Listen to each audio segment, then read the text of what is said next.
আসছি কোথায়? যাচ্ছি কোথায়? আপনি কি সবুজের মাঝে হারিয়ে যেতে চান? প্রকৃতির কোল ঘেঁষে পাখির ডাক শুনতে চান? চলুন আজ ঘুরে আসি মৌলভীবাজারের অন্যতম সুন্দর জায়গা লাউয়াছড়া জাতীয় উদ্যান থেকে। আর হ্যাঁ, লাউয়াছড়া জাতীয় উদ্যানের পাশে বেড়ে ওঠা যে খাসিয়াপল্লী, সেই খাসিয়াপল্লীর সমস্ত কিছু নিয়ে থাকছে এই ভিডিওতে। তাই দেরি না করে চলুন ঘুরে আসি লাউয়াছড়া জাতীয় উদ্যান। আমি এখন বর্তমানে আছি মৌলভীবাজার জেলার কমলগঞ্জে। আর ঢাকা থেকে ট্রেনে বা বাসে সোজাসুজি চলে আসবেন শ্রীমঙ্গল। একটা বিষয় এখানে জানিয়ে রেখে, যারা ট্রেনে আসতে চান তারা অবশ্যই শ্রীমঙ্গলের জন্য আগেভাগে টিকিট কেটে রাখবেন, তা না হলে আপনারা আপনাদের কাঙ্ক্ষিত সময়ে ট্রেনের টিকিট কিন্তু মিলবে না। শ্রীমঙ্গল থেকে অটো বা গাড়িতে করে মাত্র 20 থেকে 30 মিনিটের দূরত্বে চলে আসতে পারবেন এই লাউয়াছড়া জাতীয় উদ্যানে। ভিডিওটা দীর্ঘায়িত হচ্ছে, তাই এই ভিডিওটা তাদের জন্য যারা প্রকৃতিকে ভালোবাসেন। এখন আসি, লাউয়াছড়া জাতীয় উদ্যানে ঢুকতে হলে আপনাকে কত টাকার প্রবেশ টিকিট কেটে তারপরে ঢুকতে হবে। আমরা এবারে চলে আসছি টিকিট কাউন্টারে টিকিট কাটার জন্য। এখানে আমরা জনপ্রতি 50 টাকা করে টিকিট কেটে তারপরে কিন্তু বনের মধ্যে ঢুকেছিলাম। আর আপনারা যদি কেউ গাইড নিতে চান, সেক্ষেত্রে গাইডের ফি হচ্ছে ঘন্টা প্রতি 200 টাকা।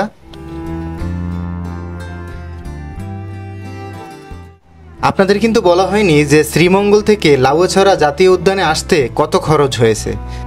আপনি যদি সিএনজি বা জিপে করে আসেন তাহলে সেক্ষেত্রে ভাড়া পড়বে 300 থেকে 500 টাকার মধ্যে।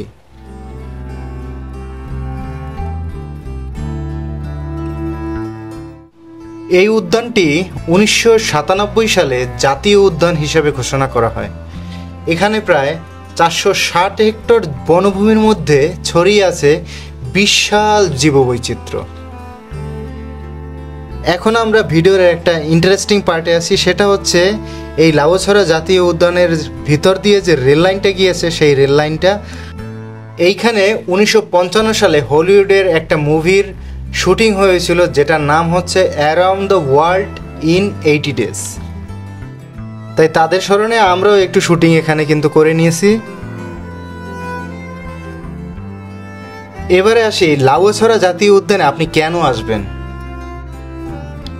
গুগলের তথ্য মতে আপনি যদি এই উদ্যানে আসেন তাহলে 167 প্রজাতির উদ্ভিদ আর 20 প্রজাতির স্তন্যপায়ী প্রাণী এখানে এসে দেখতে পাবেন। আর হ্যাঁ, বিশেষ আকর্ষণ, আপনারা যদি উল্লুকের দেখা পেয়ে যান তাহলে তার কোনো কথাই নেই, তবে আমরা কিন্তু উল্লুকের দেখা পাই নাই। এই গভীর জঙ্গলে যখন আপনি নিঃশব্দে হাঁটতে থাকবেন, তখন প্রকৃতির শব্দই আপনার কিন্তু একমাত্র সঙ্গী হবে।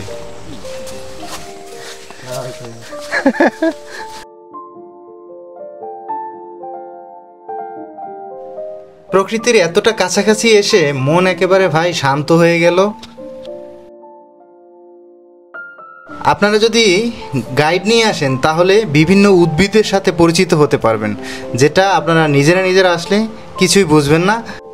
তবে প্রকৃতি আপনাকে হতাশ করবে না, আপনাকে ভীষণভাবে আনন্দ দিবে এই উদ্যানটি।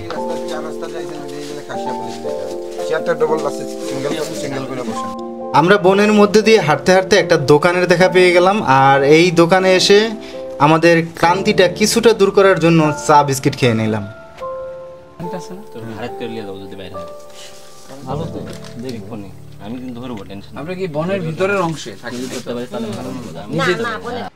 স্থানীয় এক ভাইয়ের মুখে শুনছিলাম যদি ভাগ্য ভালো হয় তাহলে কিন্তু হরিণের দেখাও নাকি এখানে পাওয়া যায়।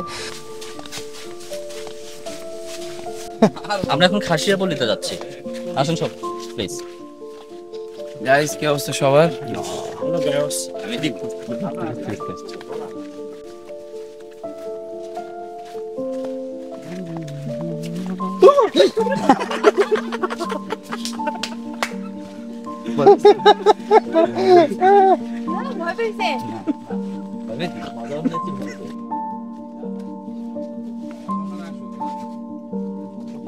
হাঁটতে হাঁটতে আমরা একটা ঝিরিপথের দেখা পেয়ে গেছি, আর এখান থেকে পার হওয়ার জন্য আমাদের এই গাছের উপর দিয়ে হেঁটে যেতে হবে, যেটার ধরার জন্য কিছু নাই।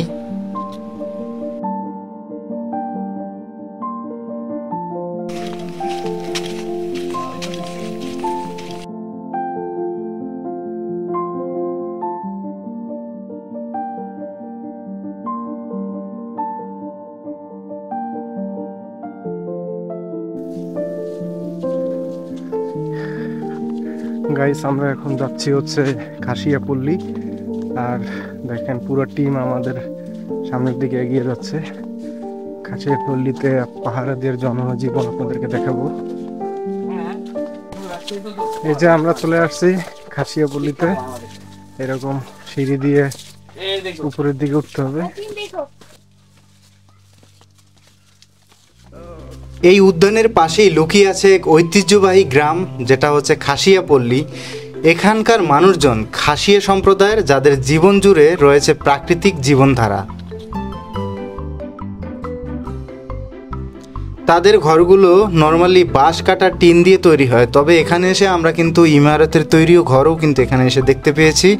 আর হ্যাঁ, এখানকার প্রায় প্রতিটি পরিবারই পান চাষে জড়িত।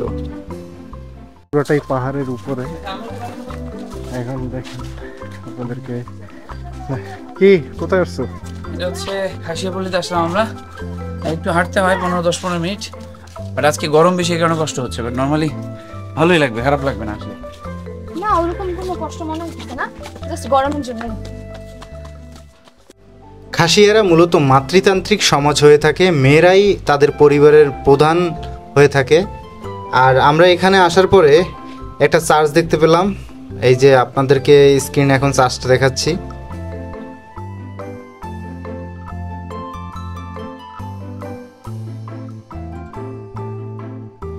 খাসিয়াপল্লীতে কিছুটা সময় পার করার পরে আমরা এখন ফিরে যাচ্ছি। যেহেতু আমরা পল্লীটার খুব উপরে উঠেছিলাম, তাই আবার আমরা নিচের দিকে নেমে ফিরে যাচ্ছি।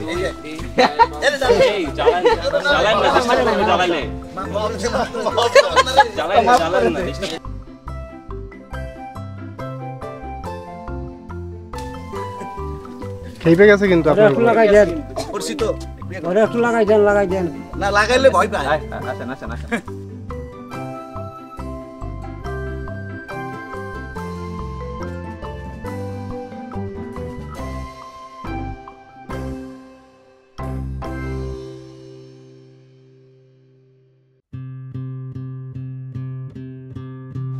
এবার এই উদ্যানের মধ্যে পাহাড়ি আনারস খাওয়ার পালা।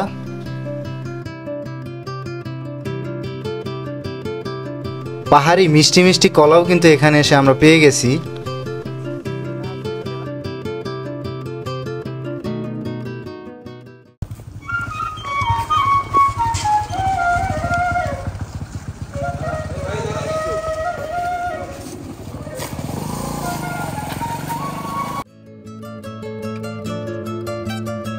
এখানে আসার পর ভিন্ন রকম একটা ফলের টেস্ট করা হলো। এই ফলটার নাম নাকি ট্যাং ফল।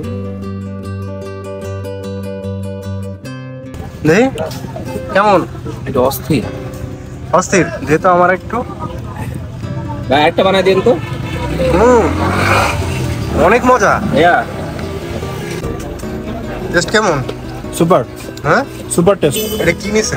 চটপটি, নাগা লাগা ছাড়া। নাগা ছাড়া। But super spicy. স্পাইসি কেমন? মোটামুটি নাগা ছাড়া। তো ভ্রমণ শেষে খাওয়া দাওয়ার মধ্য দিয়ে আমাদের এই আজকের ভিডিওটা শেষ হতে চলেছে। দেখা হবে পরবর্তী কোনো ভিডিওতে। সেই পর্যন্ত সবাই ভালো থাকেন, সুস্থ থাকেন, আর বেশি বেশি ভ্রমণ করেন।